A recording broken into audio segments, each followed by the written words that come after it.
Welcome to Character Explorations, a podcast production of the Wendt Center for Character Education at the University of Dubuque. I'm Annalee Ward, and our guest today is Dr. Katie Boyer, Assistant Professor of Education. She is author of the article, Aging Well, in the issue of Character and Inevitability. And this essay is available in the journal online at dbq.edu/Wendt. That's dbq.edu/WENDT. Welcome, Katie. Thank you, Annalee. You wrote this article for this journal issue on inevitability, and you take up a topic that's common to all of us. When you started the article, you referenced your daughter. Would you be willing to share this example with us? Absolutely. It was something that hit us both by surprise in a good way, but we had gone to the fair last summer, and she was so excited that her cousins got to go with us, my nieces, and she was all ready to go on the rides with them, and gets to the first ride that they were going to go on, and Veronica was too tall to ride the ride with the girls when she, the summer before, was finally tall enough to be able to go on some of the rides.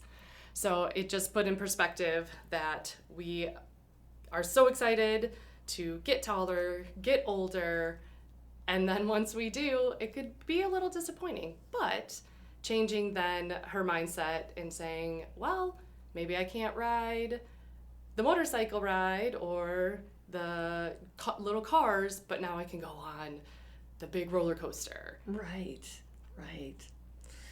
Wow, the inevitability of aging means we all get to think about it, or perhaps choose to avoid thinking about it. And in this article, you've challenged us to face the changes. Can you say a little bit more about, as you think about change? Absolutely. With the inevitability of it, we are all changing. Just sitting here right now, we are growing, we are aging, we are changing. With everyone we meet, with every experience that we have, we change. And so I just wanted to take a look at aging and not thinking of the negative pieces of aging where, to be honest, the wrinkles and the sore joints or, passing of loved ones, but embracing age and thinking of what experiences now we could have and what growth we could have with that. Looking at individuals who retire, and yes, they're closing a chapter of their life, but what's next? And doing that gracefully and accepting the changes and finding a new joy in life. I appreciate the focus on attitude and choice. Something that ran through this journal issue is how we choose and make decisions.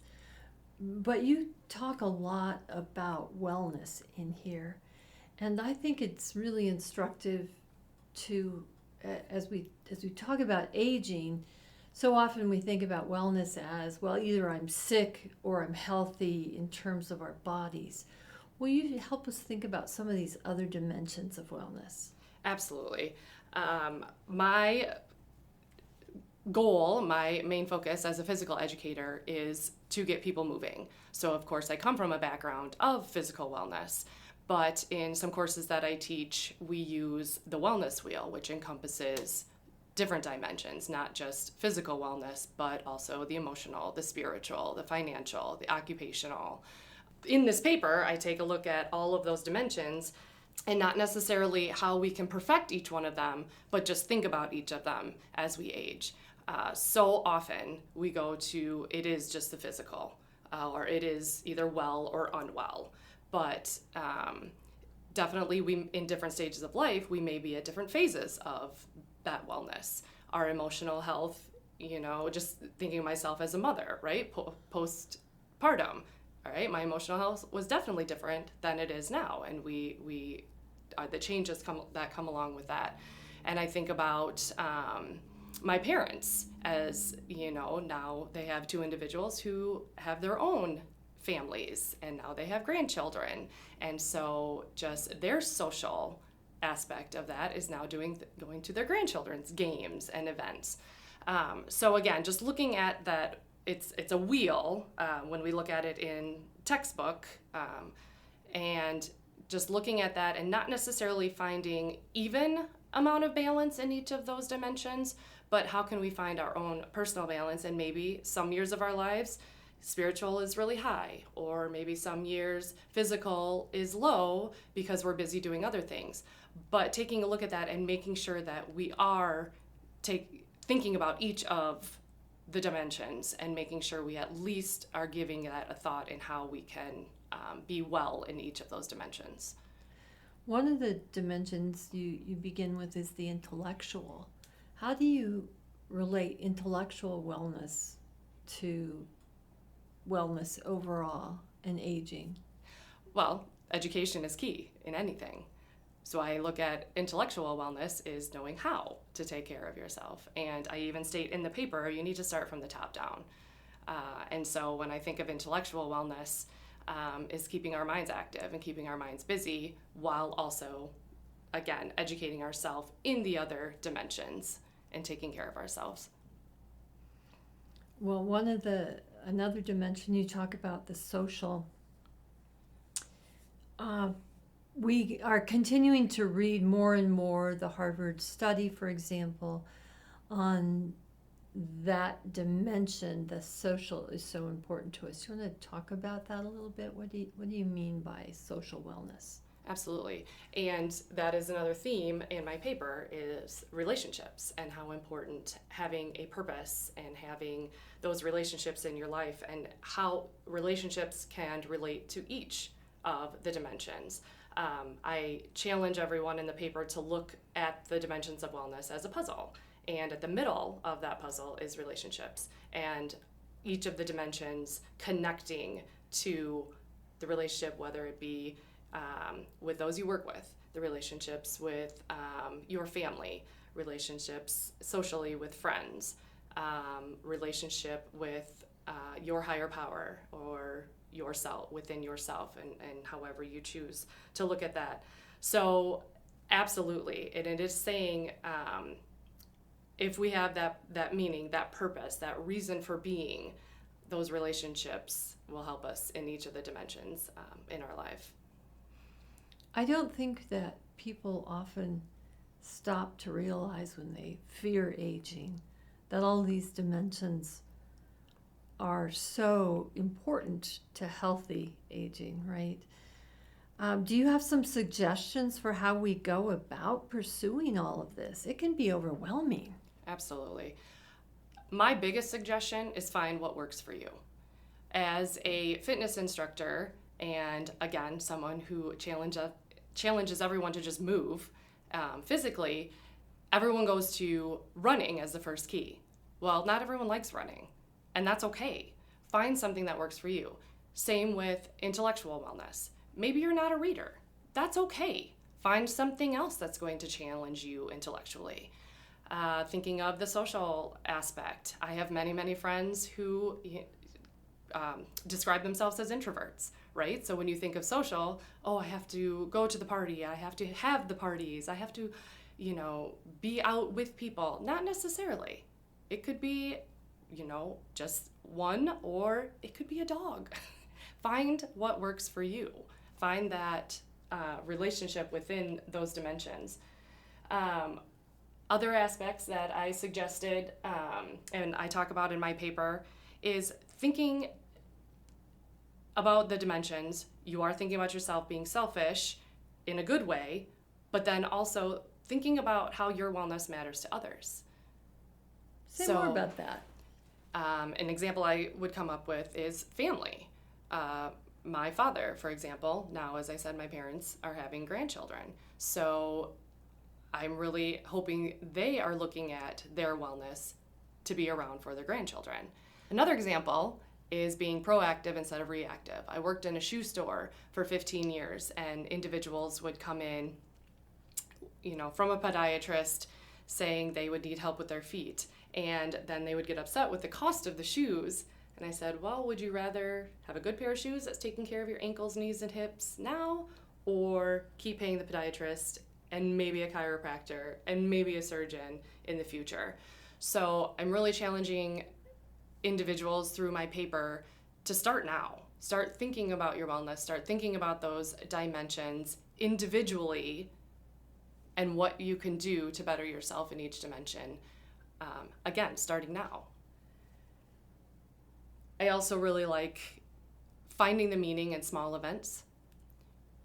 We all have this opinion that the wedding has to be bigger than life, that the birthday parties have to be extravagant. But why can't just going to the park be fun and something to look forward to? Why can't watching a movie be exciting and something to look forward to? So again, finding the meaning in small events in your life. And then lastly, again, the theme throughout my paper is nurturing those healthy relationships in your life. Terrific suggestions. And as you brought this thinking to an end here, I was reminded of our common read with Viktor Frankl's The Meaning of Life. And what did you take away from that as you think about aging? We all have a purpose. We're looking for that purpose. And I'm hoping that my paper will help organize those thoughts to see what the purpose is. And ultimately, having the power to choose. So that reminder that we have choice, we have power in how we age, can seem overwhelming, and we've talked about that, and can seem a little ridiculous when people are facing health challenges. But what I appreciate about what you said is it's not just the physical aging. It's thinking about our lives holistically and choosing holistically how to engage.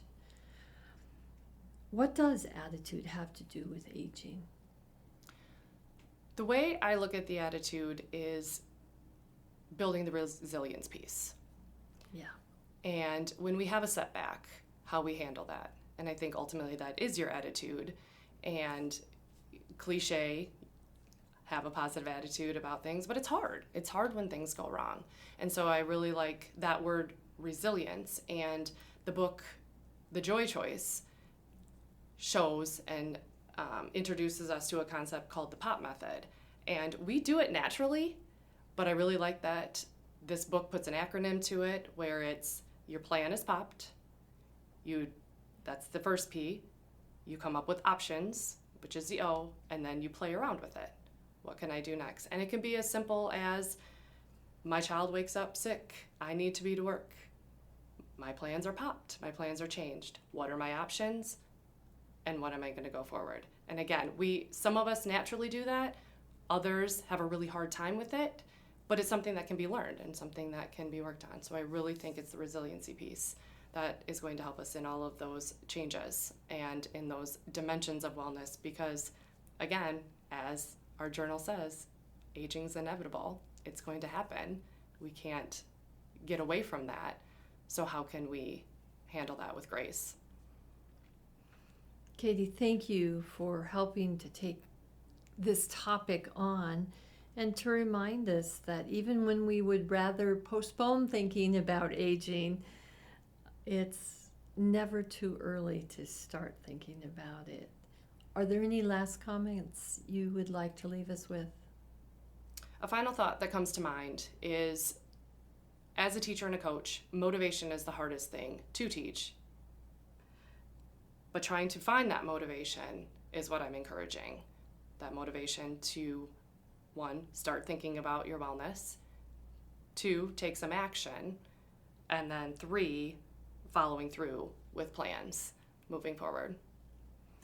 Thank you for that. Thank you for that reminder, for all of our challenges to put relationships at the heart of what we're doing to make those connections and to not give up. I really appreciate the resilience challenge there too.